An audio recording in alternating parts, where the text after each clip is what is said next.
gente. Ok, muy bien. Adelante. Listo. Hola, buenas tardes. Hoy estamos en esta siguiente sesión del Seminario Permanente del Departamento de Ciencias Sociales y Políticas de la Universidad Iberoamericana con una gran invitada. Tenemos con nosotros a Kate Doyle, que es analista senior de política estadounidense en América Latina en el National Security Archive. Kate dirige varios proyectos de investigación, incluido el Proyecto México, que recopila documentos desclasificados de Estados Unidos y México sobre las historias compartidas de nuestros países, y el Proyecto Evidencia, que busca conectar el derecho a la verdad y el acceso a la información con las luchas por los derechos humanos y la justicia en América Latina. Desde 1992, Kate Doyle ha colaborado con organizaciones de derechos humanos, comisiones de la verdad, fiscales y jueces para obtener documentos de archivos secretos que arrojan luz sobre la historia de la represión y de la violencia de Estado. Doyle ha fungido como perito en numerosos procedimientos judiciales de derechos humanos, tal como el juicio en contra del expresidente peruano Alberto Fujimori, el caso del asesinato de los jesuitas en El Salvador en 1989, ante la Audiencia Nacional de España, y el juicio en 2010 de dos ex policías en Guatemala por la desaparición forzada del líder sindical Edgar Fernando García en 1984. En México, Kate forma actualmente parte del Consejo Consultivo de la Comisión para el Acceso a la Verdad, el Esclarecimiento Histórico y el Impulso a la Justicia. Como escuchábamos, Kate vive en Nueva York. Sin más, bienvenida, Kate. Muchísimas gracias por estar con nosotros y comenzamos con esta charla que nos va a mantener ocupados una buena parte de la tarde. Adelante, Kate. Perfecto, muchas gracias, Marisol. Muchas gracias, Manolo, por la invitación y gracias a ustedes por estar aquí hoy conmigo. Voy a hablar un poco sobre mis experiencias trabajando con archivos tanto en los Estados Unidos como en algunos países en América Latina por los últimos 30 años, en efecto. Pero primero quisiera describir un poco lo que es el National Security Archive, el Archivo de Seguridad Nacional, porque tiene un nombre muy raro y es importante entender lo que somos y lo que hacemos.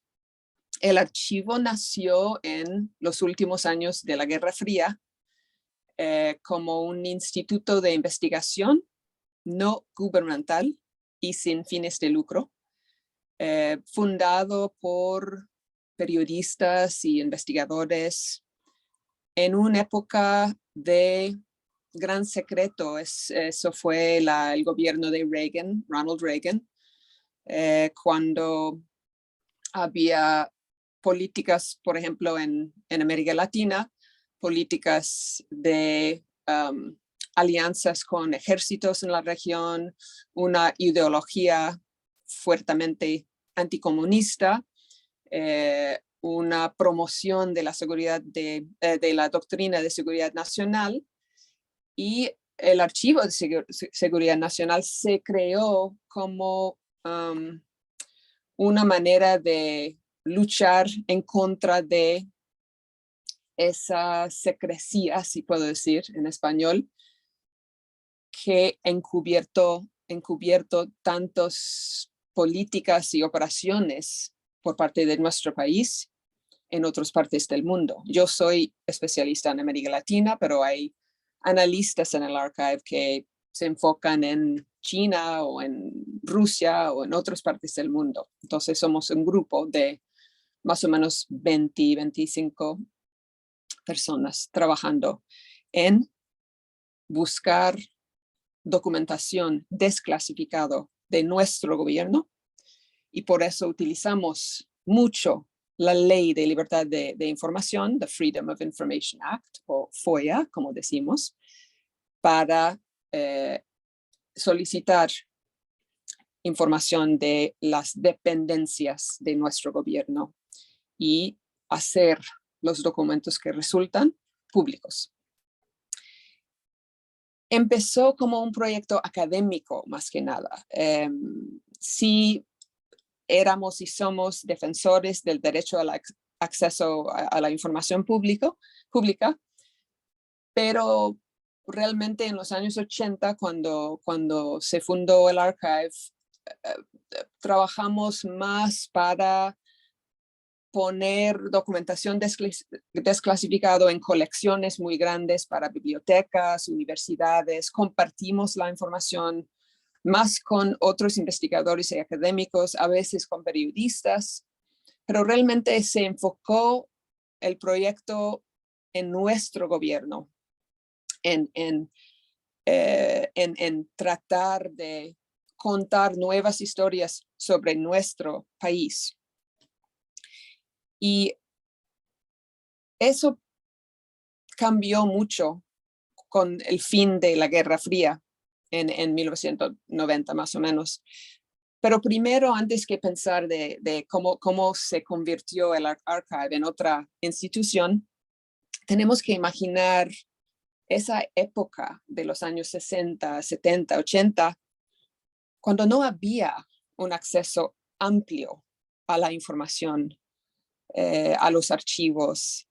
La FOIA, por ejemplo, la Ley de Libertad de Información, no fue único, pero casi. O sea, no había muchas leyes en el mundo que dieron al ciudadano el derecho de solicitar información y la obligación al gobierno de entregarlo. Entonces fue una época muy distinta que lo que tenemos hoy en América Latina, en esta región. El anticomunismo dominó como la política de Estados Unidos, la doctrina de seguridad nacional, como dije, vendido por los Estados Unidos, y eso resultó en alianzas con dictadores, con ejércitos represivos, poderosos, resultó en las guerras sucias, la violencia del Estado. O sea, la idea de tener acceso a información sobre estos mismos ejércitos, por ejemplo, sus políticas de contrainsurgencias, sus planes militares, imposible. En ese entonces, cuando empezamos nuestro trabajo. Y tampoco las organizaciones de derechos humanos pensaban en un derecho a la información, en un derecho a los archivos históricos, por ejemplo. Eso no fue un concepto dentro del campo de derechos humanos. Hasta que, bueno, los años el 89, 1990, 91, 92, cuando la famosa Guerra Fría por fin terminó. Y eso nos transformó como institución, porque poco a poco nos acercaron activistas, investigadores, periodistas, hasta oficiales de gobiernos de otros países, tal como los países de Europa Oriental, East Europe, Alemania, East Alemania, Checoslovaquia, Poland, Hungría. Nos acercaron la gente y nos pidieron ayuda en crear sus leyes de acceso a la información, en pensar qué hacemos con nuestros, por ejemplo, archivos de nuestros policías secretos. Un momento histórico súper interesante para nosotros, porque realmente no habíamos antes trabajado estrechamente con, por ejemplo, gobiernos, casi nunca, pero ni siquiera otros investigadores de otros países sobre sus luchas. Entonces, empezamos a apoyar las iniciativas de acceso a la información, incluso en México. O sea, yo, por razones personales, estoy casada con un periodista y él le ofrecieron el puesto de corresponsal en México en 2000. Entonces, por casualidad, estuve en México cuando la transición política ocurrió y podía participar en un diálogo nacional sobre la creación de una ley de acceso a la información pública aquí en México en 2000, 2001, 2002. Y así empezamos en el National Security Archive a trabajar en apoyar en la creación de esas iniciativas en otras partes del mundo también. Poco a poco, también en ese mismo, bueno, en esa década, más que nada, en los años 90, poco a poco los archivos abrieron. Los archivos, por ejemplo, de la Unión Soviética o ex Unión Soviética se abrieron en los años 90 con muchas limitaciones, pero por primera vez investigadores podían ir y leer los documentos, las fuentes primarias en los archivos de, por ejemplo, the Politburo de la ex Unión Soviética en Rusia. Los famosos archivos de la Stasi, el órgano de inteligencia en East Germany, también después del caído del muro, como saben ustedes, muchos ciudadanos víctimas de la Stasi ocuparon las oficinas de la entidad de inteligencia y últimamente o finalmente lograron demandar, exigir al gobierno de poner los archivos del Stasi como parte de los archivos nacionales del nuevo Alemania Unido. Eso también pasó en América Latina. Los años 90 también experimentó una apertura poco a poco en archivos. Por ejemplo, en Paraguay existe ese archivo del terror que descubrió una víctima del régimen Stroessner cuando estaba buscando su expediente sobre su experiencia en prisión y su detención ilegal y su tortura. Y él y los jueces involucrados y algunos periodistas descubrieron un gran acervo de archivos de una policía secreto en Asunción. Eso se convirtió en el famoso archivo de terror, que tiene mucha información sobre la Operación Cóndor.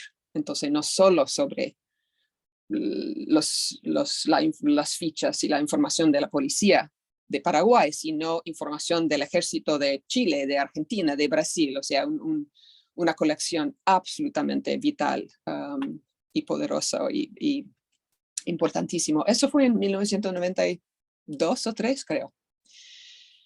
Uno de los primeros archivos para abrir y al público, así.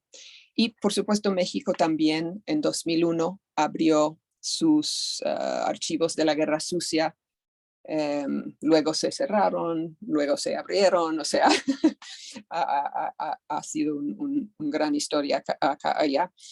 Y en Guatemala, en 2005, el famoso Archivo Histórico de la Policía Nacional se descubrió accidentalmente en 2005 y poco a poco se organizó, se limpió y ahora es en un tipo de limbo político por lo que está pasando en Guatemala, pero por muchos años estaba completamente abierto, sin restricción. Y otro ejemplo de esa apertura que ocurrió después de 1990. En la misma ola de leyes, de archivos, vinieron las comisiones de la verdad. Y últimamente, no en los años 90, sino en 2000 más 2010, 2015, los juicios también. O sea, cuando los países estaban listos para enfrentar sus casos más históricos, más ilustrativos, como casos criminales empezaron los juicios. Y yo trabajando como experta o especialista en archivos y en América Latina, podía participar y contribuir y aprender con muchos colegas y contrapartes y más que nada con los movimientos de derechos humanos, las organizaciones, las víctimas, las familias trabajaban mucho con todos esos sectores hasta las comisiones de la verdad y los juicios. Y vamos a platicar un poco sobre eso. Pero darles un sentido del arco, no realmente de mi carrera, sino de la historia en los últimos 30 años. Y la importancia que ocuparon los archivos en esa historia. Yo dio mi charla un título: Archivos abiertos, desenterrando las historias encubiertas de represión y resistencia en América Latina. Porque laborar en los archivos en apoyo a los derechos humanos se parece en algún sentido al trabajo de la antropóloga forense. Tenemos que buscar los documentos, tenemos que obtenerlos, identificarlos, analizarlos y entregarlos a los interesados, si sean las familias, organizaciones o las comisiones de la verdad o los fiscales. Y puede ser difícil, muy difícil. Las autoridades, por supuesto, no quieren ceder su control sobre sus secretos, ni en mi país, ni en los suyos. Nos van a decir siempre que los documentos no existen, que fueron destruidos o desaparecidos, o que siguen siendo confidenciales. En febrero tuve la oportunidad de participar como perita en un caso frente a la Corte Interamericana de Derechos Humanos en San José sobre Bolivia. Y mi papel fue de empujar a los jueces de ordenar o mandar a el gobierno de Bolivia para abrir sus archivos históricos militares. Eso en un caso de desaparición forzada que ocurrió en 1980. Fue una desaparición, un asesinato y desaparición del cuerpo de un miembro del Congreso de Bolivia en ese entonces, y sus hermanas de Carlos Flores Pedregal, era su nombre, sus hermanas, 5 hermanas, luchaban desde el día en que desapareció su cuerpo, luchaban y siguen luchando hasta hoy, en 2022, para tener algo de información sobre lo que pasó a su hermano. Y fue para mí muy fuerte sentarme en el tribunal de la Corte Interamericana y escuchar a los representantes del gobierno de Bolivia explicarnos que los documentos o los archivos militares históricos de ese entonces, de ahora 40 y no tengo las matemáticas, pero 40 y pico años antes, siguen siendo protegidos por razones de seguridad nacional. Así es, así puede ser, así normalmente es la lucha para abrir y utilizar los archivos en servicio a los derechos humanos. A veces desenterrar una historia encubierta ni siquiera es una metáfora. Había un caso en Guatemala en donde he trabajado muchos años de la exhumación por la Organización de Antropología Forense de Guatemala, FAFCE, una exhumación de una base militar en el departamento de Cobán, al norte de la capital. Y durante la exhumación yo creo que final de cuenta encontraron 520 y pico restos de personas, no solo de Cobán, eso fue algo raro y complicado, sino de otras partes del país que fueron llevados ahí y enterrados en Cobán, tal vez después de estar presos ahí. Pero además de los restos, los forenses, los antropólogos encontraron también documentos militares en las fosas, en la tierra. Y había en particular una colección de un documento que se llama Orden General, que todos los ejércitos del mundo crean, que son documentos que documentos más o menos mensuales o cada 2 semanas que describen todos los cambios y movimientos dentro de los oficiales del ejército. Y entonces este coronel estaba el comandante de esa zona militar y este mes se cambió hasta, etcétera, etcétera.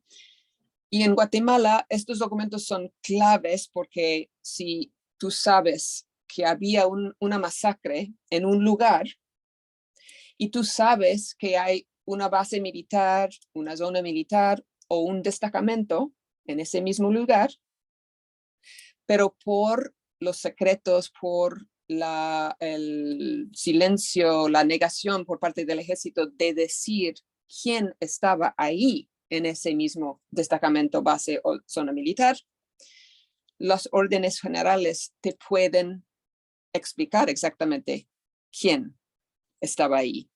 Entonces son claves si estás buscando evidencias sobre los autores o intelectuales o materiales en una masacre, por ejemplo, de saber por lo menos los nombres de los oficiales del ejército que funcionaban o operaban en ese lugar. Estos documentos que se encontraron en la base militar en Cobán durante la exhumación no son precisamente los órdenes generales del ejército, sino órdenes generales de una categoría de empleados del ejército que se llama especialistas. Y es aún más secreto, más difícil encontrar estos nombres porque frecuentemente no son soldados, son civiles, a veces soldados, pero muy temporalmente. Entonces es muy, muy difícil tener listados de estas personas. Pero el equipo de antropología forense desenterró muchos de estos órdenes generales de especialistas en estas fosas. Por eso digo que hay que desenterrar la historia encubierta, literalmente y figurativamente. Al principio de mi trabajo en 1991-2, trabajé con las comisiones de la verdad, primero con la Comisión de El Salvador. Era la primera en Centroamérica. Y los comisionados, los investigadores, al principio, debido al acuerdo que firmó el gobierno con la guerrilla, esperaba tener acceso a toda la información disponible sobre el ejército, la Guardia Nacional, la policía, la guerrilla, pero el gobierno negó completamente, resistió la entrega de información y en efecto la Comisión de la Verdad en El Salvador, una comisión de las Naciones Unidas, creado por las Naciones Unidas, no tenía nada de acceso a los archivos de El Salvador. Entonces nos acercaron los investigadores y nos dijeron, sabemos que ustedes han tenido un proyecto de documentación sobre El Salvador. ¿Podría ser información ahí que nos puede ayudar en nuestras investigaciones? Porque no estamos teniendo suerte aquí en El Salvador. Y la respuesta fue sí, claro. Y hasta ese entonces no nos ocurrió como el valor de los documentos de la CIA, del Departamento de Estado, del Departamento de la Defensa, de las embajadas, la documentación desclasificada que obtuvimos a través de nuestras miles de solicitudes bajo la Ley de Libertad de Información. No nos ocurrió realmente la importancia de esa información en El Salvador, porque como dije, todavía estábamos un proyecto bien académico, o sea, fue para universidades o algo así. Entonces, eso fue muy importante para nosotros y nos organizamos para ayudar en la traducción de los documentos, los entregamos a los investigadores y se utilizaron en esa Comisión de la Verdad. Eso fue la primera vez, pero cada Comisión de la Verdad en Guatemala, en Honduras, en Perú, con la cual he trabajado, cada comisión ha tenido el mismo problema. El gobierno firma el acuerdo para crear la comisión. El mandato de la comisión es estudiar, analizar las causas de la violencia, la represión y, final de cuentas, el Estado niega acceso a los archivos que necesitan para hacer ese mismo trabajo. Y podemos hablar de otros ejemplos, pero además, después trabajé, como dije, con fiscales. A medida que los países recurrían cada vez más a los tribunales para tratar casos históricos de derechos humanos. Normalmente entrego los documentos desclasificados a la o el fiscal y luego sirvo como experta en archivos, en los mismos juicios, en los juicios. Pero a veces me filtran personas, documentos a mí, pero de su país. Y eso me presenta otro reto, porque, por supuesto, si alguien te filtra un documento, aunque se ve muy auténtico, tienes que hacer un labor de análisis para verificar la credibilidad del documento, porque no hay cadena de custodio, o sea, la cadena de custodio está rota. Entonces, eso me ha pasado varias veces. Yo creo que una vez que me identificaron la gente con documentos desclasificados, alguna gente me acercó para pedir ayuda en publicar algo o dar algo a un juez o cosas así. Eso fue el caso el caso genocidio en Guatemala,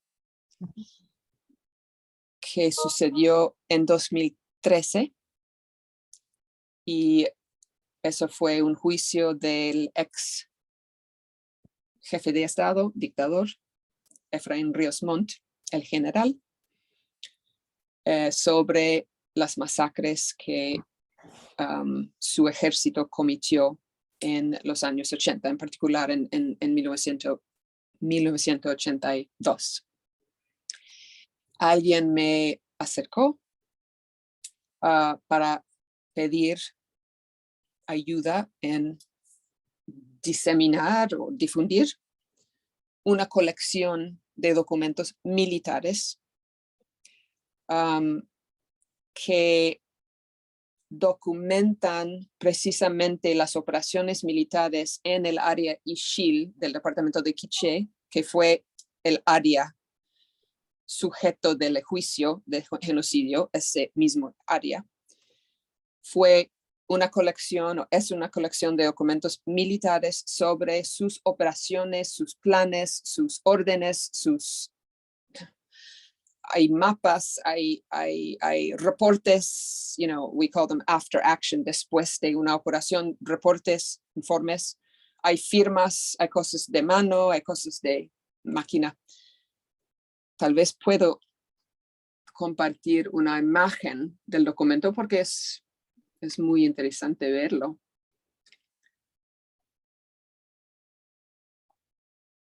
¿Ustedes pueden ver la imagen? Sí. Operación Sofía fue el nombre de la operación militar en ese lugar, en ese precisamente periodo de 15 de julio 1982 hasta, no me acuerdo, 10 de agosto, algo así.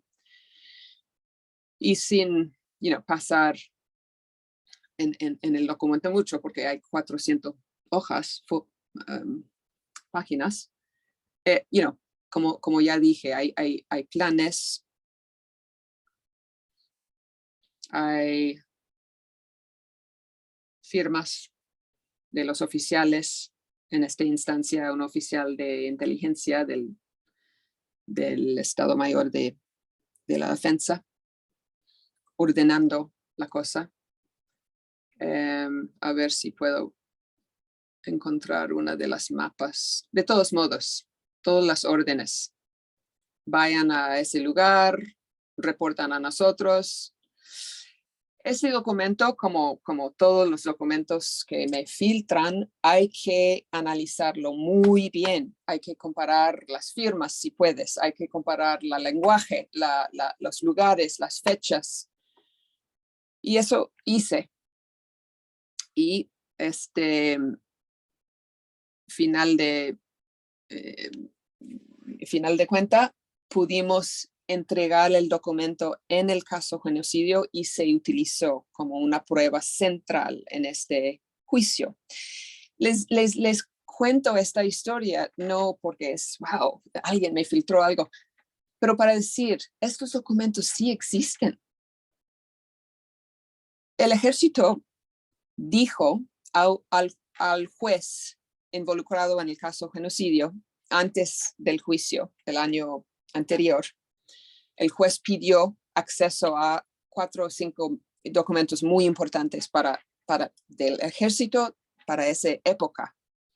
El plan militar, famoso Plan Victoria de 1982 y otros documentos y la Operación Sofía, porque se sabía que existía esa operación y tiene que ser registros, porque todos los ejércitos crean y guardan registros, documentación. Y el departamento o el Ministerio de la Defensa le dijo al juez que no existen estos documentos, no saben dónde están. Y esta cosa que les mostré es una cosa original, no es una copia. Son hojas con, tú puedes sentir la máquina de escritura. Las firmas son en plumas de diferentes colores, las mapas están dibujados a mano y eso da un valor especial al documento. Entonces, para darles un ejemplo de cuándo y cómo se usó un documento no de nuestros archivos, de documentos desclasificados, que siempre son, en efecto, copias de los originales que se quedan en el gobierno hasta que se transmiten a los archivos nacionales, 3 décadas después. Pero son copias certificados por el gobierno de Estados Unidos. Pero en contraste, Operación Sofía y otros documentos que he utilizado en mi trabajo, he visto, he leído, son documentos originales que niegan su existencia del gobierno, pero casi siempre se encuentran, ahí están. He hablado demasiado, pero quiero concluir y decir algo de conclusión y ojalá luego podemos tener una conversación más amplia. Estos archivos reflejan el funcionamiento interno y secreto de los regímenes represivos como ninguna otra cosa puede hacer. Se crearon con el fin de ejercer poder político, sofocar la disidencia, controlar a la población y gestionar y supervisar el aparato de seguridad encargado de mantener el sistema. Contienen información sobre las violaciones de derechos humanos que las personas afectadas no pueden encontrar en ningún otro sitio. Durante la transición democrática, el acceso a estos archivos puede constituir un medio vital para ayudar a la comprensión y colectiva de lo sucedido, remediar las demandas de habeas data, ayudar a identificar el destino de los desaparecidos y contribuir a los procesos de depuración, amnistía, memorialización, reparación, verdad histórica y justicia. Muchas gracias. Ojalá que tengan algunas preguntas o comentarios. Muchas gracias, Kate. Muy interesante charla. Podemos comenzar abriendo el micrófono. Aquí ya tenemos bastante gente en Zoom, así que espero que haya muchas preguntas para Kate. Comenzamos cuando ustedes decidan hacerlas. Como no veo manos, me voy a tomar el privilegio de la... Exacto. Y quiero preguntarte dos cosas. Primero, me resultó muy interesante esto que planteabas de cómo fue en el contexto de la Guerra Fría, bueno, del fin de la Guerra Fría, que el National Security Archive comienza a hacer un acercamiento a organizaciones civiles. Y me gustaría que abundaras un poco más en... ¿cómo fue este tránsito? Probablemente algunos de los que nos escuchan no estén en conocimiento de esto, pero gracias al NCA, nosotros, bueno, en México por lo menos, tenemos acceso a muchos documentos que hasta hace muy poco tiempo no habían sido liberados por el gobierno mexicano, como los documentos relativos al 10 de junio, a la masacre del 10 de junio, que no fueron revelados por el gobierno mexicano nunca, sino hasta hace, no sé, 2 meses.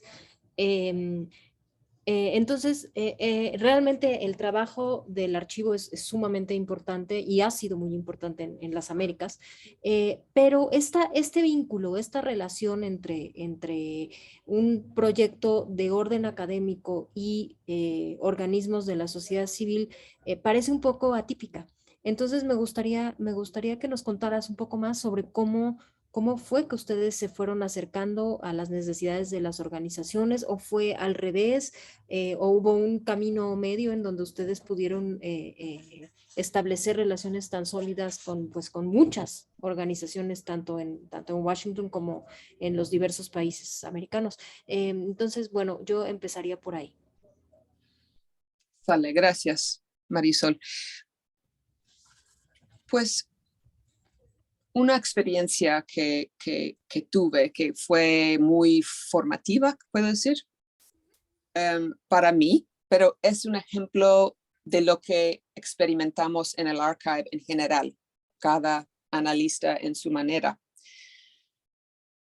Fue cuando he estado ahí en el archive 3 años nada más, y un guatemalteco que conocía más o menos, no muy bien, pero alguien me presentó con él. Manolo va a conocerle, es Frank. My God, I'm just blanking on his last name. Anyway, una persona en derechos humanos, pero estaba viviendo en Washington en exilio, en efecto. Frank Larue. Larue, gracias. Y Frank me llamó en 1994, entonces, yo todavía más o menos nueva en archivo. Ya trabajamos con la Comisión de la Verdad en El Salvador, pero, en una manera light, o sea, no profundamente desde el principio de su trabajo. Eso fue como, les ocurrió la idea, no podemos tener acceso aquí en El Salvador, tal vez el archive va a tener algo. Pero con Frank me explicó que acaba de firmar un acuerdo que eventualmente sería parte de los acuerdos de paz. No sabíamos en 1994 cuándo serán los acuerdos de paz, pero en ese momento fue evidente que el país, la guerrilla, el gobierno estaban moviéndose hacia acuerdos. Podría costar 6 meses o 2 años o 5 años, no sabíamos. Pero Frank me dijo que se firmó un acuerdo al lado sobre derechos humanos. Y en ese acuerdo había el compromiso de crear un tipo de comisión para el esclarecimiento histórico. Y escribieron el mandato y todo eso. Y Frank me dijo, mira, yo conozco el trabajo del archive sobre El Salvador en particular. Yo sé que ustedes usan esa ley de libertad de información para sacar o obtener documentos. Tal vez pueden pensar en comenzar o lanzar un proyecto Guatemala, porque no sabemos cuándo esa comisión para esclarecimiento histórico empezará o será, pero hay un poco de tiempo y tal vez pueden ustedes obtener alguna documentación que podría ser útil antes, en vez de esperar su trabajo. Y para mí eso fue fantástica la idea. O sea, me encantó la idea y mi organización se comprometió en hacer precisamente eso. Buscamos fondos, o sea, fue algo formal y grande. Y entonces por 3 años, no, 2 años, 3 años, estuvimos entregando solicitudes y después de probablemente 2 años, porque cuesta mucho tiempo la ley, pero resulta después de 1 año y medio, 2 años, los documentos empezaron a llegarnos poco a poco. Y cuando se creó la comisión en agosto o julio de 1997, se anunció el nombre del coordinador, o sea, el jefe de los comisionados, un alemano que se llama Christian Tomaschat. No sabía nada de él, pero le llamé, I did a cold call, como decimos en inglés, y le llamé desde nada, and I was like, hola, mi nombre es Kate Doyle, yo trabajo, bla, bla, bla, bla, bla, y hemos estado trabajando en un proyecto Guatemala para ustedes por 3 años. Y bueno, eso realmente, Marisol, abrió la puerta para mí. O sea, y como dije, cada analista y la organización en general teníamos nuestras experiencias casi iguales en varios campos en que trabajamos, pero para mí eso abrió la puerta para entender realmente qué es trabajar con víctimas, porque poco a poco, a través de este trabajo con la Comisión para el Esclarecimiento Histórico en Guatemala, poco a poco nos conocimos a las víctimas, las familias, las organizaciones, o sea, trabajamos por años ante la creación de la comisión para entrevistar gente y tener ideas de qué buscamos a través de la FOIA, de la ley. Eso realmente me explicó el peso que puedes tener estos documentos desclasificados de Estados Unidos en otros países. Eso es una historia, un comentario. Y el segundo, rápido, es que la primera colección que buscaba sobre México, otra vez en los años 90, fue el aniversario 30, creo, de Tlatelolco. Fue el caso Tlatelolco. Y hice mucho trabajo, pasé meses en los archivos nacionales, las bibliotecas presidenciales, buscando todo sobre Tlatelolco, la masacre de 1968. Y yo construí una colección decente, o sea, buena, pero leyéndolo después de todo el tiempo y el esfuerzo, vi que no va al corazón del tema. ¿Por qué? Porque en el caso de Guatemala, los Estados Unidos era, el dueño de la política, el entrenador del ejército. Creamos los Estados Unidos el servicio de inteligencia en los años 60. O sea, tuvimos un papel tan íntimo en la construcción de la política de contrainsurgencia en Guatemala. Y por eso la documentación en los archivos secretos de mi país es muy fuerte sobre Guatemala, tiene mucha información. En el caso de México es más complicado porque el ejército, tanto el gobierno, siempre ha mantenido un poco de distancia. Entonces, eso fue el segundo un foco para mí. Y es que, podemos hacer mucho con esa documentación desclasificados de Estados Unidos, pero lo que tenemos que hacer también es cabildear y empujar para la apertura de archivos en sus países. Y no es como un trabajo de, para ayudarles. Sus historias son mi historia, es mi historia. So, es un intercambio. Espera un momentito, perdón.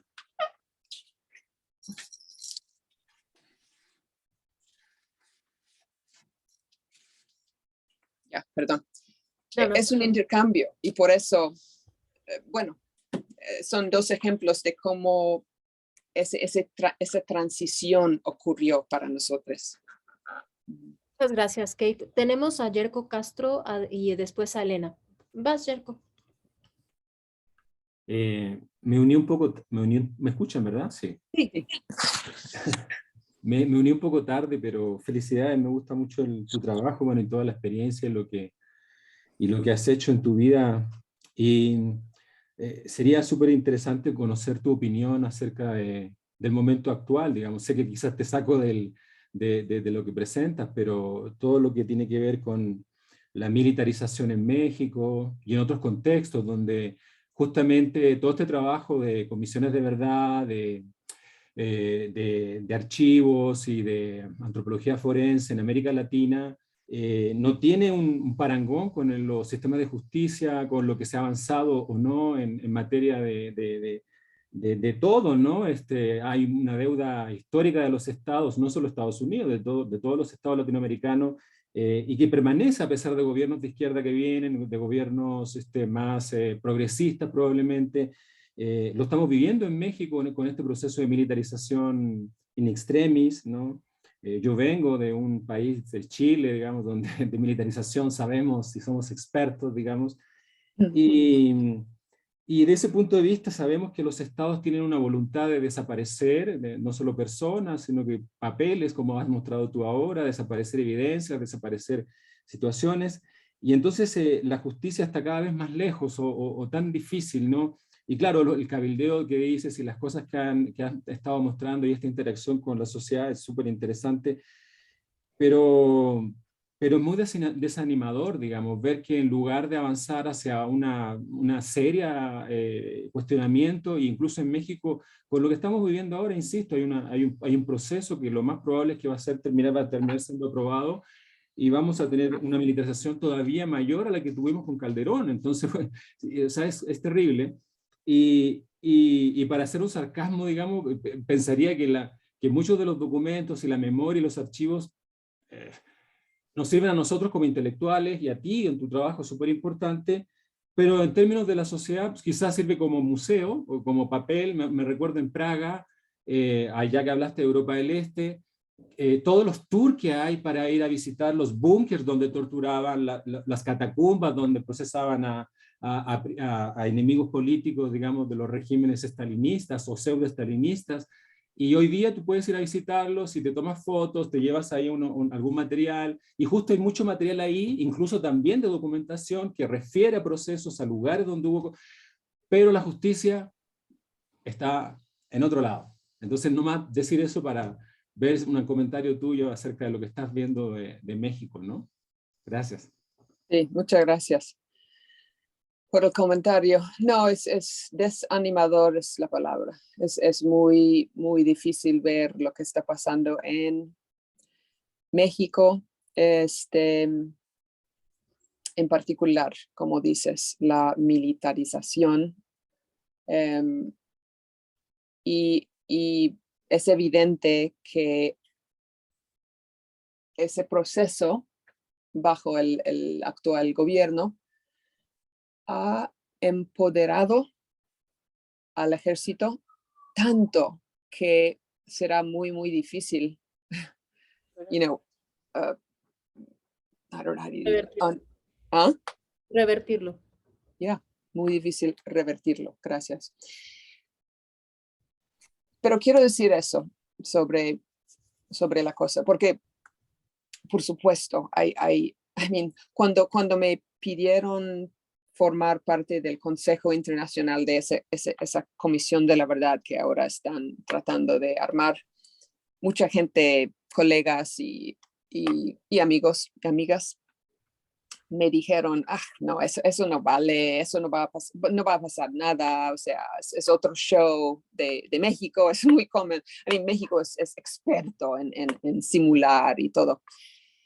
Y por supuesto, es cierto. Pero siempre, para mí, siempre creo como personas trabajando, como investigadores o activistas o defensores,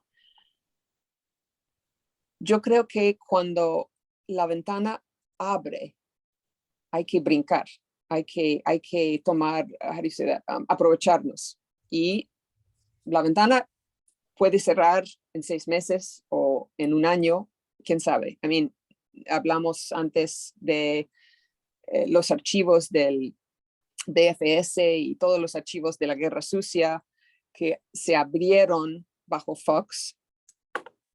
No importa qué pensamos de Fox, no importa, se abrieron. Y muchos periodistas, muchos escritores, muchos investigadores se aprovecharon y escribieron nuevas perspectivas sobre lo que pasó en los años 60, 70. Y luego la ventana cerró. Bajo Peña Nieto, la ventana cerró y ya no puedes tener acceso a esos archivos. Ahora están revertiéndose de nuevo. Pero entonces, yo creo que tenemos que tomar cualquier ventaja que podamos if that's the right way to say that. Tenemos que aprovecharnos en cualquier manera. Yo creo que hay mucha gente en esa Comisión de la Verdad que se creó recientemente que están absolutamente comprometidos, por ejemplo, y eso es solo un ejemplo, a obtener los archivos, analizarlos, entrar en los campos militares, las bases, y empujar en contra de el silencio y la negación de la historia. Para cerrar con este comentario, tú mencionas Europa Este y bueno, en Chile, más que nada. México tiene un camino tan largo para caminar. México es tan atrás de casi todos los países en América Latina en términos de, su propio esclarecimiento histórico, ni hablar de juicios. O sea, no hay juicios de derechos humanos aquí en México. Y es fascinante. México siempre se ha considerado como excepcional. Y es la verdad, México es excepcionalmente atrasado en la transición justicia. Es increíble, pero eso dicho, yo creo que cualquier apertura que vemos, tenemos que correr y hacer lo que podamos. Gracias, Kate. Elena, por favor. Gracias, Marisol. Kate, pues muchas gracias por la charla de hoy, la conversación y sobre todo por tu trabajo. Yo soy de origen español y crecí con la historia de que había que apuntarle al olvido, bajo el argumento de que mejor no desenterrar las heridas del pasado y que así podíamos tirar para adelante, y luego se ha ido pagando. Esto ha tenido sus costos, si bien se explica en el momento en que se aplicó esta política, pero me parece a mí que cualquier sociedad que le apuesta al olvido está condenada a una fragilidad y a una vulnerabilidad muy alta. Yo quisiera, retomando además, o más bien todo lo que ha dicho Yerko, y quería ahondar un poco, porque lo que yo estaba viendo como un cierto, no sé si excesivo o no, pero lo veía desde mi punto de vista, pero optimismo por tu parte, ¿no? Utilizaste la frase de que estos documentos, cuando nos mostraste el documento Operación Sofía, creo que se llamaba, y decías, bueno, es que casi siempre se encuentran los documentos, ¿no? Cuando yo tengo la sensación de que es tan difícil que realmente, es decir, cuántos de estos documentos, cuántos de los que existen vamos a llegar a conocer, a mí me da la sensación de que son realmente pocos, ¿no? Y mi pregunta iba por dónde está la clave para que los logremos como sociedad, ¿no? Está en la voluntad de un Estado, que tú misma empezaste diciendo que a ningún Estado le gusta compartir sus secretos, o está en la presión de las organizaciones de la sociedad civil, está en la propia presión de la sociedad, es decir, ¿de qué dependemos, no? Y yo justamente pensaba en el caso de México, pensaba tanto en todo lo que está queriendo hacer la Comisión para el Acceso a la Verdad y el Esclarecimiento Histórico, que yo estoy convencida de que tienen esa voluntad de realmente acceder, o sea, de lograr acceder a saber un poco más de nuestro pasado. Ya no me atrevo a utilizar el término verdad, porque ya luego se hacen los usos que se hacen, ¿no? Pero está queriendo, es decir, yo sí estoy convencida de que hay una voluntad, e incluso podría llevar esa voluntad a determinadas, digamos, a determinadas partes del propio Estado a la hora de crear la comisión. Y sin embargo se están topando con la falta de acceso a documentos y con la imposibilidad de acceder a lo que realmente ocurrió. Y lo mismo si nos venimos más al presente, o sea, la Comisión para Esclarecer los Hechos de Ayotzinapa nos dan un claro ejemplo de cómo puede haber una cierta voluntad por parte del gobierno que se topa con un ejército que se niega, a la fecha, se niega a entregar documentos, y se niega a entregar, digamos, la información que puede ser relevante para llegar a esclarecer lo que realmente ocurrió, porque digamos, lo que ofreció la comisión recientemente en el caso de Ayotzinapa fue un reconocimiento por parte del Estado de sí fue un crimen de Estado, pero en realidad seguimos sin saber qué ocurrió ni dónde están los cuerpos de los 43 estudiantes desaparecidos, ¿no? Entonces, cuando yo veo todo eso, vuelvo a apelar a tu frase de casi siempre se encuentran y digo, pues ¿de quién dependemos? ¿De una filtración que, digamos, como la que ustedes tuvieron? O sea, ¿cómo como sociedad logramos caminar ese largo camino que tú misma señalas de que en México nos falta, y coincido contigo, o sea, creo que falta muchísimo para que estemos en condiciones de hablar de un país que es capaz de lidiar con su propio pasado, ¿no? Que me gustaría conocer tus impresiones. Gracias. Sí, gracias por el comentario. Bueno, no soy optimista. Eso no, porque mi experiencia nunca me dio el lujo de ser optimista. Lo que quise decir, quise decir para decir siempre se encuentran, es que siempre existen. Tal vez debo decir eso, que siempre existen, porque una cosa que pasa es que no solo niegan acceso, sí, niegan la existencia de la documentación. No hicimos las cosas que nos acusan. Entonces, por supuesto, no hay documentación sobre eso. ¿Por qué vamos a tener documentación sobre los 43 si no estuvimos involucrados? So, para ir al corazón de tu pregunta, comentario, ¿qué podemos hacer como una sociedad? Eso es vital, eso es muy importante. Yo he visto que cada país lo maneja en una manera distinta. O sea, no hay un folleto con, pasos. Primero hace eso, segundo de eso. Eso no funciona. Si piensan de Guatemala, por ejemplo, ¿quién se imaginaría en 1996 o 1986 que Guatemala iba a tener un acuerdo de paz, una comisión de la verdad, un tipo de reparación, organizaciones de derechos humanos que no se colapsaron, con cualquier presión, no, siguieron. Y últimamente más juicios, aparte de Argentina y Chile, más juicios de cualquier otro país de su tamaño en la región. ¿Quién hubiera podido imaginar ese escenario? Now, México no puede caminar el mismo camino porque México es distinto. México es experta en simular y encubrir y pretender. Entonces, México ahora tiene una comisión de la verdad.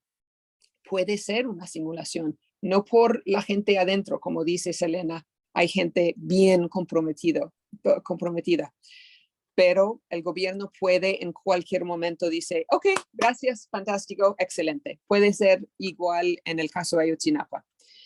Entonces, yo creo que lo que estuve tratando de decir es que tenemos que aprovecharnos de las puertas que veamos. O sea, si hay acceso a los archivos, tenemos que leer los archivos, escribir nuestros artículos y nuestros libros,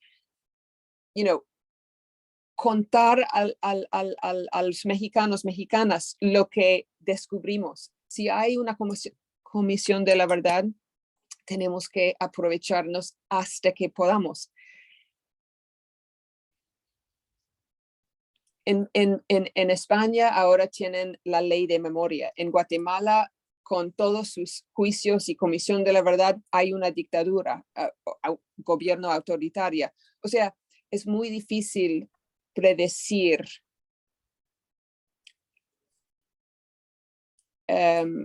los ingredientes de una transición de justicia con éxito. Y lo que pasa, lo que sirve o funciona en Guatemala, no funciona aquí. Entonces tenemos que buscar otras vías. Just para terminar,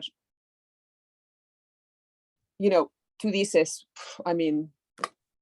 ¿qué tenemos en México? México está, México falta tanto, es cierto. Pero, recuerdas que, cuando ocurrió Tlatelolco, el Estado entró en todos los periódicos y estaciones de televisión, todos los medios, y pidieron las fotos y las imágenes y se destruyeron. Sí, México ha cambiado. Es muy incremental, es muy difícil, pero yo creo que con la ley de acceso a la información, con la transición política, hay más y más capacidad de luchar. Lo que veo también es que en México hoy hay organizaciones, no solo de derechos humanos, organizaciones tal como Artículo 19, organizaciones de sociedad civil, de data cívica, que son fuertes. Y también eso es otra vía. Entonces, yo lo siento mucho que no puedo dar la receta de cómo lograr estos cambios, pero es una cuestión de tomar prestado experiencias de otros países, pero no esperar en repetir la misma, porque eso no funciona. Y en México es otro animal. Adelante, Yael, por favor. Gracias, Marisol. Bueno, muchas gracias por la extraordinaria presentación, muy fascinante. Yo me estaba preguntando conforme escuchaba esta conversación, ¿qué pasa con la gente que filtra esa información y luego viene un cambio político? O sea, ¿qué mecanismos hay para protegerles? Gracias. Gracias, Yael. Anonimidad es la palabra. Nunca revelo las fuentes, por eso la importancia de el análisis del documento, porque tengo que probar a una corte o tribunal, juez, la credibilidad y autenticidad del documento en sí, esa jueza by itself, por sí mismo. No puedo decir, bueno, es que fulano me dio y fulano trabajaba en el ejército en ese entonces y por eso lo tiene No puedo decir eso. Entonces, y nunca, en mi experiencia, nunca, los documentos más importantes que me han filtrado, Operación Sofía y un documento sobre las desapariciones en Guatemala, el diario militar, nunca se ha descubierto públicamente la fuente. Por eso.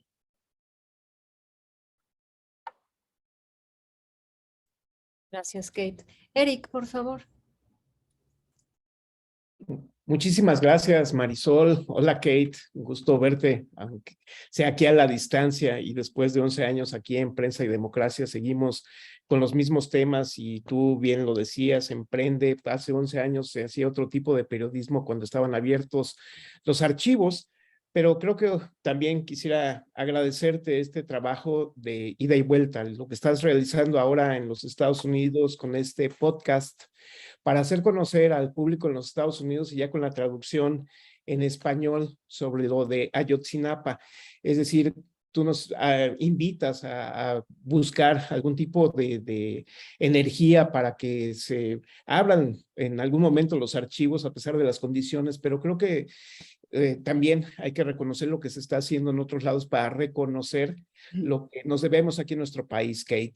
Cuéntanos un poquito de esta experiencia del podcast allá en Estados Unidos para una audiencia en los Estados Unidos y cuál ha sido pues el desarrollo del podcast en español que ya tiene por ahí unos capítulos traducidos. Muchas gracias, Eric. Pues la idea del podcast para mí fue, bueno, como ya les conté, he estado trabajando en archivos por 30 años, archivos y derechos humanos. Y, en algún momento en tu trabajo a veces te ocurre, wow, tal vez hay otras maneras de hacer lo que hago. Y una cosa que siempre me ha molestado es que en el trabajo de derechos humanos, en particular dentro de las organizaciones de derechos humanos, hay una manera tradicional de presentar, contar la historia de una violación o una colección de violaciones de derechos humanos. Normalmente en las organizaciones, como saben, resulta en un informe que se pone en el sitio web o se publica y bueno, y eso es importantísimo, o sea, eso se entrega a jueces, eso se entrega al gobierno, o sea, es una herramienta vital. Pero la idea del podcast, eso fue después de 5 años de los ataques en Iguala, fue que, era evidente y yo estaba trabajando con el Centro PRO para intentar obtener información a través de los archivos en Estados Unidos, a través del caso en Chicago, muchas cosas. Pero fue evidente en ese entonces, en 2018 creo, que el interés público en Ayotzinapa fue muy bajo, que tanto tiempo ha pasado, que el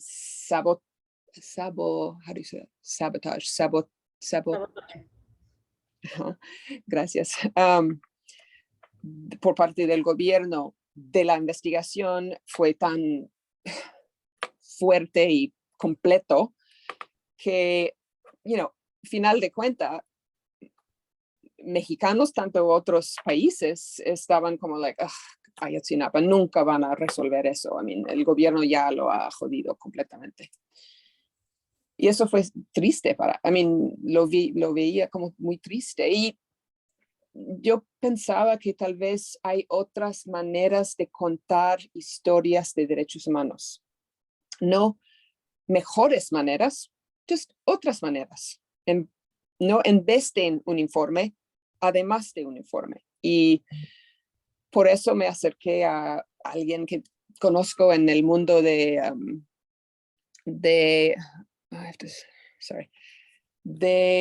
podcast. Y me aceptó y se convirtió ella en mi partner, en mi colega, Ana Yancy se llama, Díaz Cortés, que trabajaba con Reveal en California. Y así pasó la cosa. La idea fue, podemos hacer otra manera, otro medio para atraer tal vez una audiencia distinta que nunca va a leer un informe de derechos humanos, para poder hablar de el daño colateral de la guerra contra drogas, el uso de desaparición forzada, la impunidad, la destrucción o desintegración del Estado de Derecho, o sea, todos esos aspectos del caso Ayotzinapa y tantos casos en México, podemos utilizar otro medio para provocar conversación sobre esos temas. Así nació la idea y el podcast. Y la experiencia de hacerlo fue fascinante, muy difícil porque todo fue hecho durante la pandemia y fue complicado, pero viajamos en 2020, viajamos mucho, con muchas precauciones y todo. Y, la oportunidad de poder acercarnos tanto al fiscal, Omar Gómez, como a una madre, a las familias, pero una madre en particular, Cristina Bautista, mamá de Benjamín Asensio, fue algo muy, no voy a olvidar esa experiencia. Fue muy fuerte para mí. Nunca he hecho un podcast, no soy periodista, soy investigadora, pero fue una colaboración muy bonita y quiero repetirlo. No. Vamos a ver. Claro que sí. Muchas gracias, Kate. Ok, Eric. Muchas gracias. ¿Alguna otra pregunta entre quienes nos acompañan? ¿No? Bueno, Kate, pues solamente queda agradecerte de verdad por todo el tiempo que te has tomado. ¿Quieres hablar, Manolo? Quiere hablar Manolo. Viene Manolo. Quizá que, pues, primero reconocer todo el trabajo que has hecho por la justicia de transición en Guatemala ha sido realmente sorprendente y muy diverso. Por ejemplo, yo recuerdo lo sorprendente que fue leer los primeros documentos desclasificados, donde podía uno conocer casi que desde la perspectiva de la embajada, que la embajada de Estados Unidos pues procesaba una serie de fuentes para que el embajador afirmara, por ejemplo, o se refiriera o elaborara un reporte dirigido al Departamento de Estado donde hacía un comentario en torno, por ejemplo, a una serie de casos de desaparición forzada, ¿verdad? Era realmente sorprendente leer esos documentos donde he estado ahora leyendo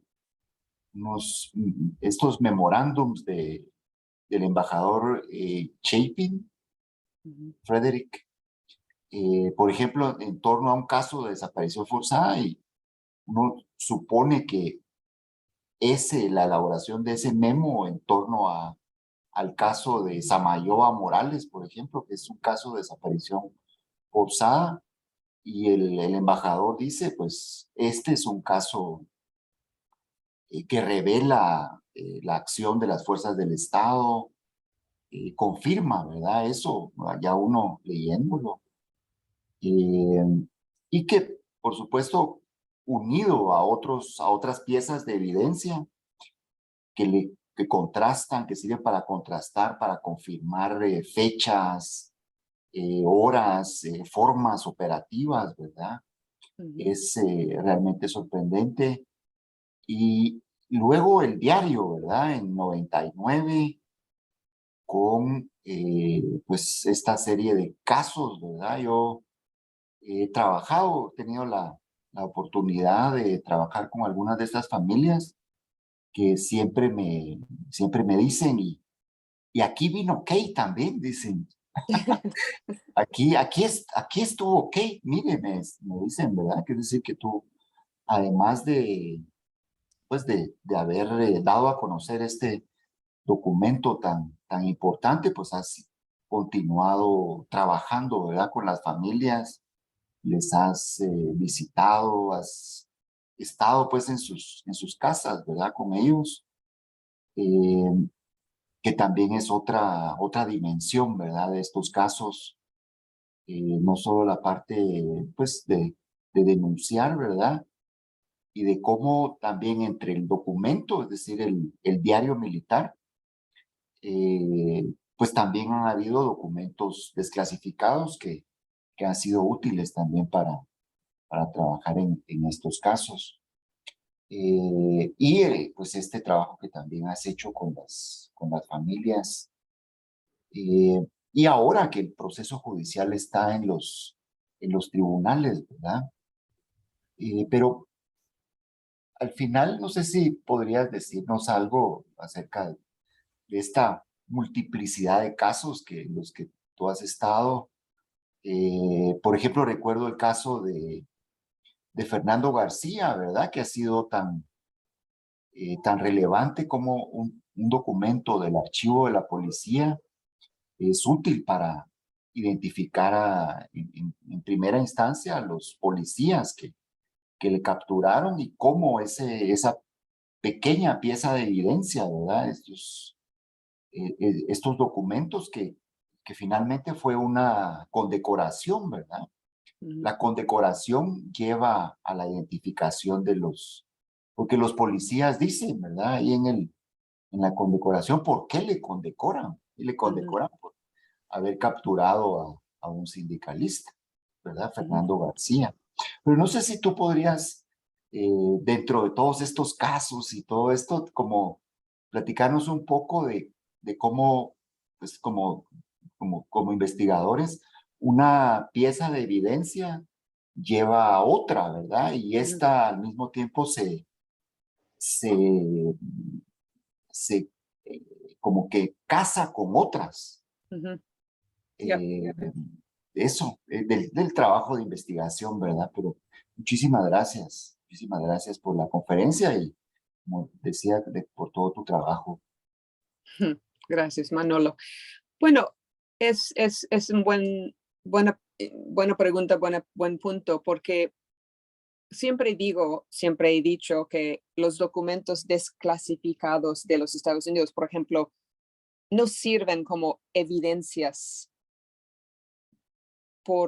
solitos, o sea, por sí mismos, porque son siempre en, how do you say that, like hearsay, like tercera voz, o sea, no son evidencias forenses de un crimen.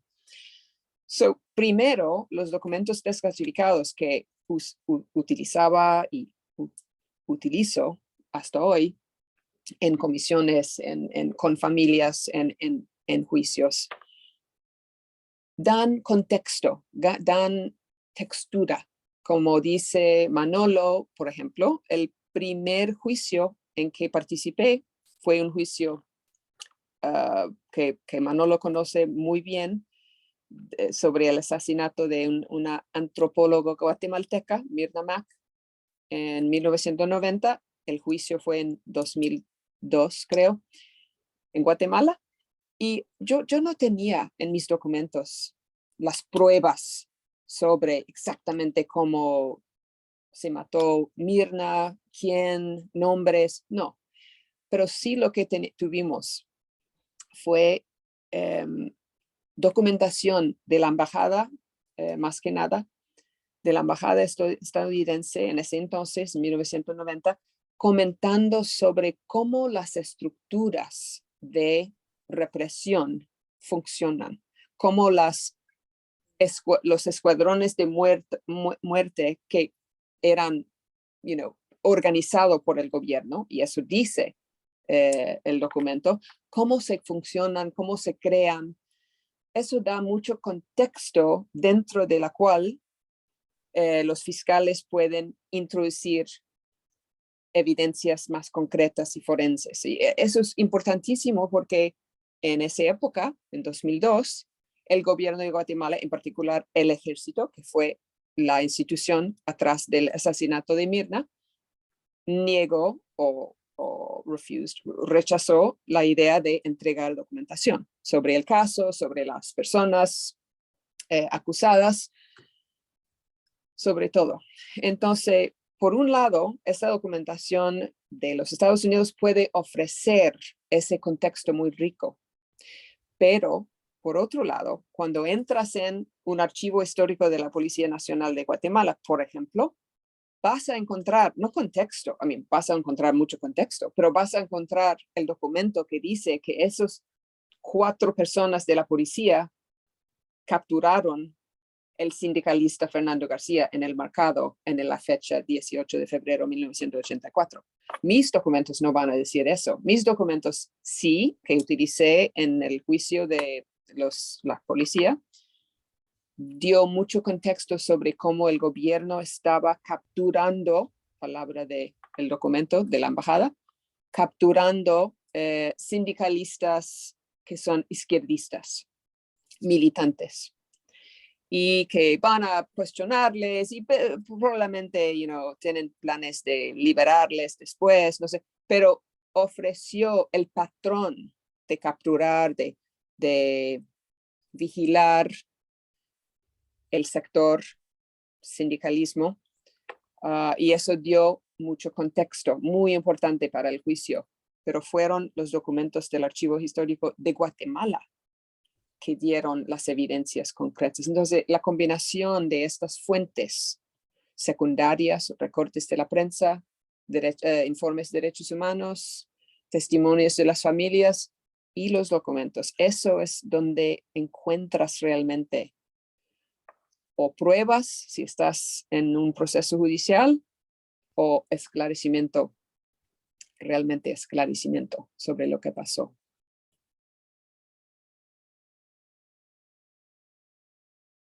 Gracias todos y todas. Muchas gracias, Kate. Bueno, ¿más preguntas, comentarios? Voy a poner para responder a Sol, let's see, el sitio web del archive y mis socials es Twitter, nada más, pero